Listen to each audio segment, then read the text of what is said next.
Hello বন্ধুরা, কালকে বিকালবেলা কিছু 5 কেজি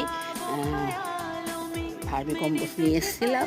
হ্যাঁ, তো ওইগুলোর মধ্যে একটুখানি পটাশ আর একটুখানি 0050 এগুলো মিশিয়ে পরিমাণ মতো মুছে সেইভাবে সব গাছের মধ্যে 5 কিলো নিয়েছি। যতগুলো গাছের মধ্যে সব গাছের মধ্যে এই সারগুলো নিয়ে এসে সব গাছে ছড়িয়ে দিয়েছি।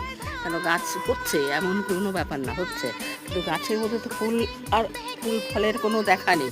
হ্যাঁ, এইগুলো ভাবলাম না, তো বর্ষা আসতে দেরি আছে, তবে তখন বৈশাখ হয়, জ্যৈষ্ঠ আষাঢ় মাসের দিকে এখন কিছু দেওয়া যাবে, অসুবিধা নেই। কেন বর্ষা এলে তো আর কিছু দিতে পারবো না, তা থাকবে না, সব নষ্ট হয়ে যাবে। এই জন্যই ভাবলাম গাছগুলো সব দিয়ে দিই। আর এই দেখেন কুমড়ো গাছটার মধ্যে দেখেন প্রজাপতি কি সুন্দর, হলুদ রঙের প্রজাপতি, দেখেও ভালো লাগছে। দেখেন কি সুন্দর প্রজাপতি